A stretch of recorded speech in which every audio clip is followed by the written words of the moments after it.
Na Assembleia de Deus em Candelária, a prática de dizimar e ofertar transcende o aspecto financeiro, se tornando um ato de fé, obediência e solidariedade. Dizimar e ofertar na AD Candel é um ato de fé que sustenta a obra do Senhor, uma expressão de fidelidade a Deus e um ato de amor e generosidade para com o próximo.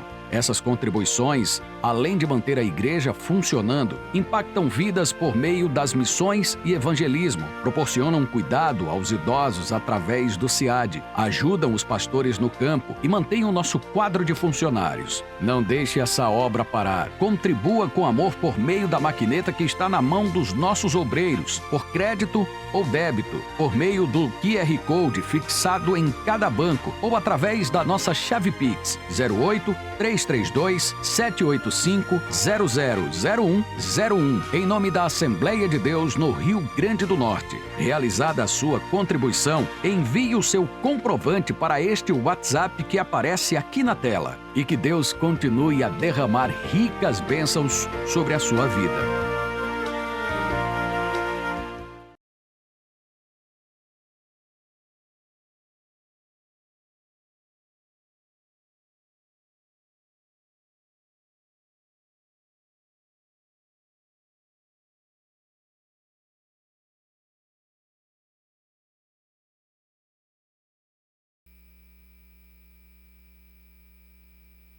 Queremos saudar a todos com a paz do Senhor, pela graça de Deus.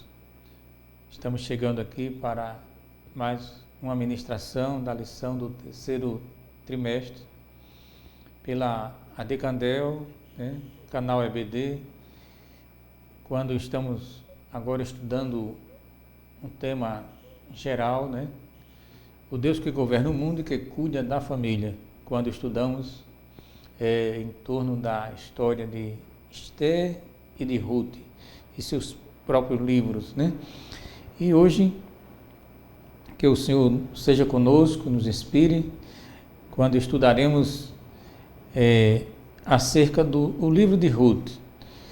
O propósito dessa lição é trazer uma ideia do que está contido nesse livro, a sua mensagem, seu propósito e muito mais, E o que nos narra, o livro de Ruth? Ali consta uma história de uma nora e uma sogra, onde se passam os fatos nas terras de Moabe e de Belém, no período dos juízes, por volta aí de 1375 a 1050 a.C. E, na verdade, são duas viúvas e sem perspectiva de vida. Uma história triste, mas que tem um final feliz, porque nós vamos estudar e ver que essa história está debaixo da mão de Deus, o Jeová Jireh, o Deus que provê. Vamos aprender dessa lição que como é relevante tomar decisões sábias e de fé em tempos de crises. Se lamentar, se desesperar, não resolve. Mas como é importante termos uma atitude assertiva na vida quando enfrentarmos circunstâncias adversas. Essa lição nos ensina muito a esse respeito.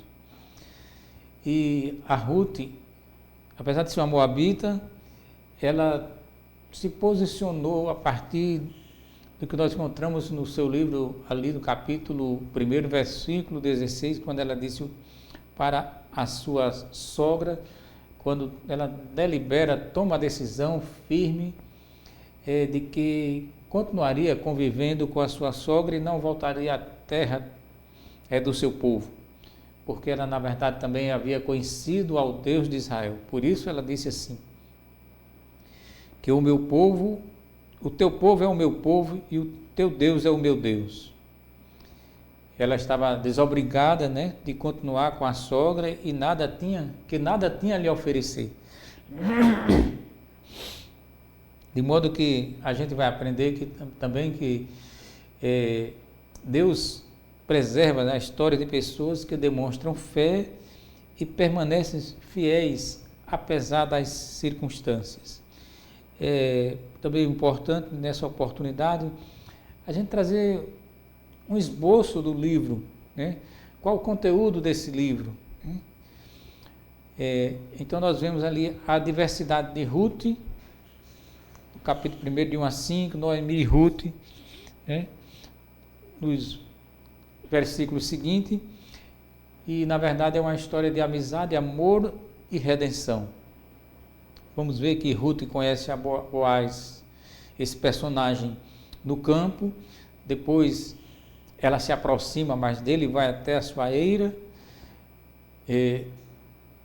este Boaz se casa com Ruth, e aí nós vemos aí a bênção e a realização de Noemi, e a genealogia da família, que vai de Perez a Davi, e tem uma importância muito grande essa genealogia, porque nós vamos entender e compreender que esse é o real propósito de Deus haver inspirado o escritor a escrever esse livro. O ponto 1 da lição nos traz como está a organização do livro, né? E, inclusive dentro da Bíblia hebraica, né? Na Tanakh, né?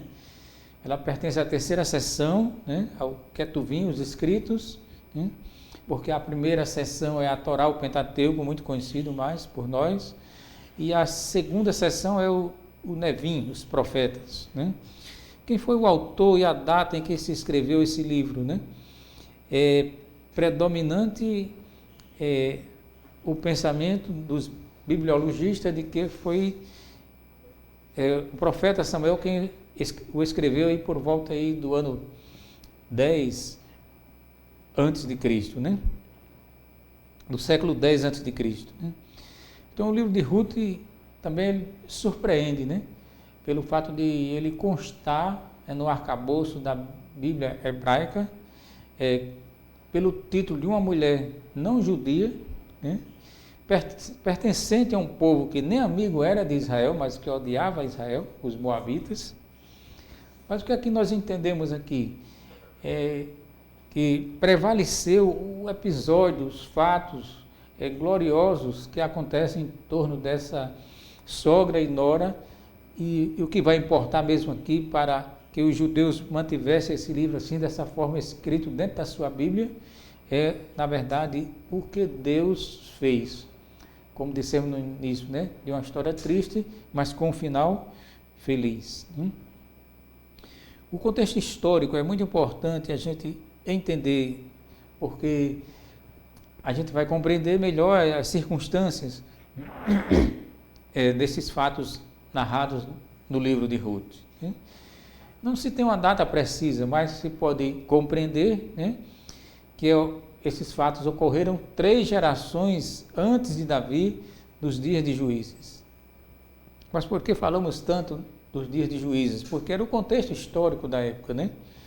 E uma época difícil, sombria, né? Porque o que aconteceu com Israel, né? Ao conquistar Canaã, a promessa de Deus, a determinação de Deus era que expulsassem a todos os cananeus, né? A todos os povos pagãos daquela terra chamada Canaã. E Israel não fez, né? Ao invés de expulsar por completo os cananeus daquela região, né? Na verdade foi fazendo acordo e se acomodando em conviver com os pagãos. E isso foi trágico para Israel, porque ele serviu de tropeço, né? Eles adotaram estilos cananeus com seus ídolos, né? Envolveram-se em cultos pervertidos, como, por exemplo, a Baal, o deus da chuva, a Astarote, né? A deusa do sexo e da guerra, né? Porque além de idolatria, havia uns certos bacanais em torno daqueles cultos, né? Então Israel caiu em um nível degradante de imoralidade e idolatria, e certamente isso a gente sabe como desagradou a Deus. Mas quem eram esses personagens, os juízes, que vez por outra Deus levantava um ou outro para socorrer Israel quando o povo clamava? A gente precisa entender que não eram juízes magistrados civis que atuam hoje em tribunais, né, em fóruns, como vemos hoje, né? Na verdade, era tipo uns heróis, digamos assim, entre aspas, libertadores, né? Muitos deles militares, como foi Gideão, Otoniel, né? Baraque, né? E o povo se afastava de Deus, vinha juízo, correção, reclamavam a Deus, se arrependiam, Deus levantava juízes, e assim estes eram instrumentos, né? A favor do povo contristados, né? E assim, o período dos juízos viveu esses altos e baixos muito constantes, né? Mas outra lição preciosa aqui que aprendemos é como faz falta um líder espiritual na condução de um povo, né? A gente sabe que Josué foi aquele homem que Deus levantou, sucedendo a Moisés, que já era uma missão quase impossível, digamos assim, mas só Deus para ser com Josué, para substituir a Moisés. Porque Moisés é considerado a figura, o maior vulto do Antigo Testamento, o maior dos profetas, como diz o texto sagrado, pelo seu papel, pelo que ele cumpriu, pelo que ele se colocou nas mãos de Deus para ser vasos e instrumentos naqueles dias. E a verdade é que Josué não deixou sucessor à altura daquele contexto histórico dos dias de Israel.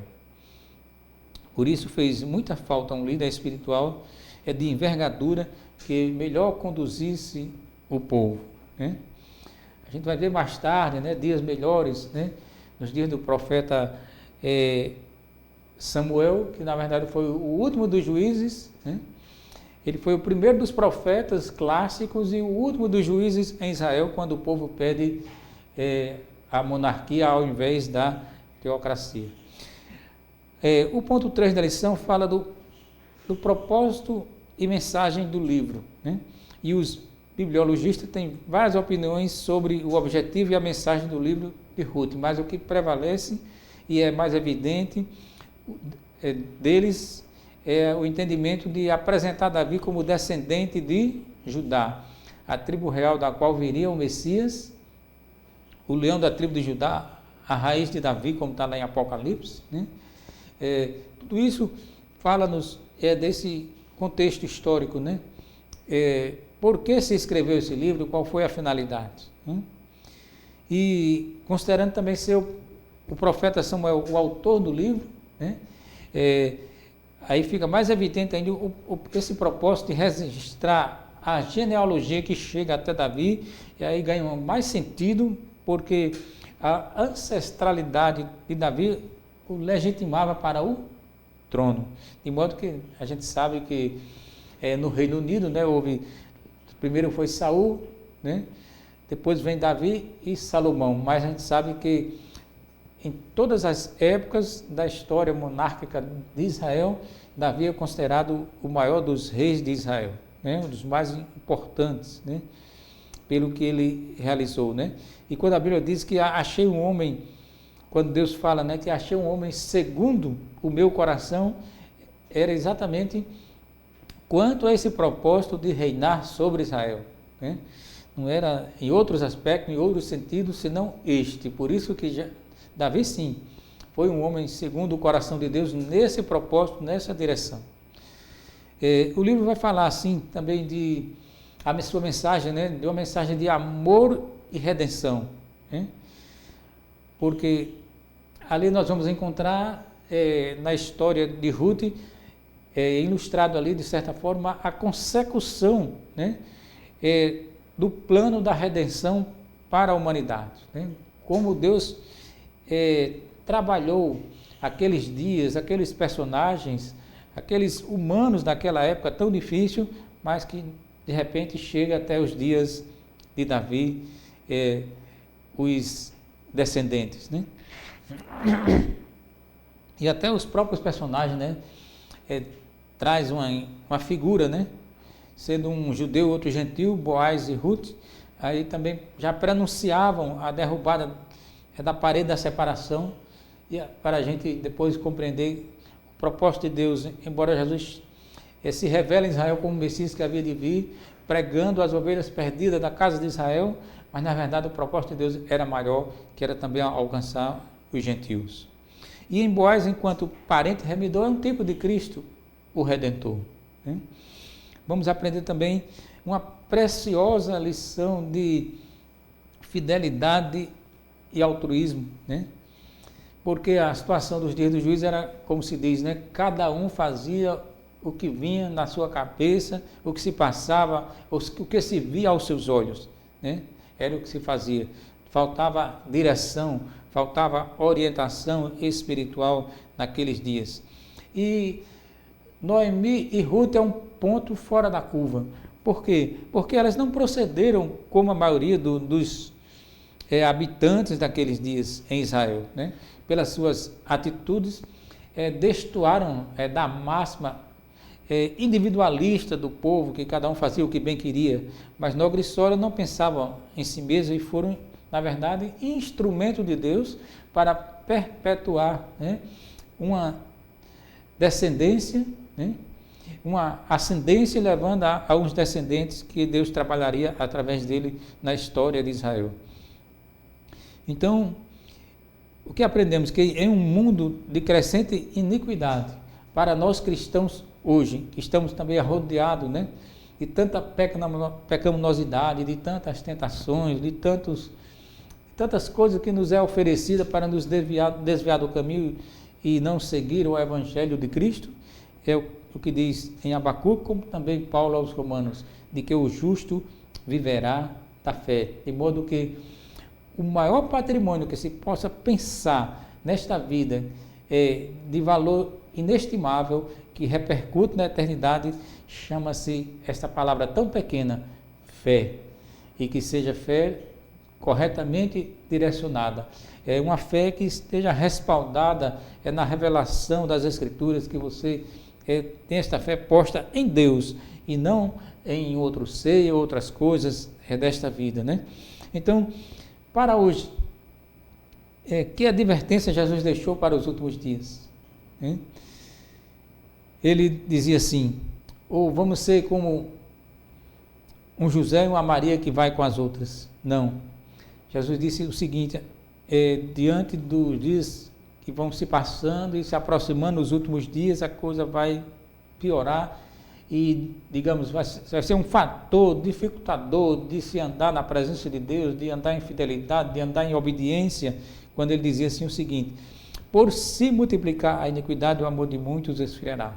Mas entenda, de muitos, mas não de todos. Então seja destes que não deixará o amor esfriar, mas de alguma maneira você vai pregar este amor e viver este amor, aplicar este amor à sua vida, na sua vida pessoal, na sua vida dos seus semelhantes, dos seus entes queridos, dos seus irmãos em Cristo, né? O amor precisa prevalecer. E ele dizia ainda: quando o Filho do Homem vier, porventura achará fé na terra? Imagine, Jesus levantar uma indagação dessa, e é assim que nós estamos caminhando nos dias atuais. Como precisamos estarmos com as cabeças erguidas, com uma vida cristã madura e seguindo a Cristo, e olhando para Cristo e não perdendo o alvo, como dizia alguém, que devemos segui-lo de perto e não de longe, né? Bendito seja o nome do Senhor. Há também tempos que se avizinha de apostasia, e eu gosto de frisar que alguns ainda pioram a situação ainda aos que ensinam, não a apostasia, mas a grande apostasia, quando a Bíblia diz que alguns apostatarão da fé, dando ouvido a doutrinas de demônios, né? Mas isso é muito grave, né? Porque a gente sabe que a apostasia, propriamente falando, é o fundo do poço da incredulidade, e não terá remédio que entrar pelo caminho da apostasia. Então guarde isso, né? Que sejamos também um ponto fora da curva, um cristão que vai fazer a diferença nos dias atuais, mesmo diante dos desafios grandes que o cristão hoje enfrenta enquanto igreja, povo de Deus na terra. E a conclusão que nós trazemos aqui é uma aplicação, né, de lições, né? Quantas lições a gente pode tirar do livro de Ruth, dessa história extraordinária, porque embora não encontremos ali o nome de Deus, mas ali temos a mão de Deus, né? Então a lição primeira é o seguinte: uma preciosa lição é esta: Deus sempre cumprirá os seus desígnios, independente da incredulidade e dos pecados humanos. Não há nada quanto à soberania de Deus que venha intervir no seu agir como o soberano. E para executar o plano da redenção, Deus na história utiliza as circunstâncias, não viola o livre-arbítrio, nem manipula os homens. Não, Deus sempre age de maneira íntegra. Louvado seja o nome do Senhor. E assim Deus jamais muda o seu caráter e sempre atua e age com fidelidade, na essência do termo de fidelidade. Então guardemos essas lições e, na verdade, a gente vê aí o trabalhar de Deus e a gente aprende muito mais acerca de Deus, desse Deus grande e poderoso e que não muda, independente das circunstâncias. Que Deus nos abençoe.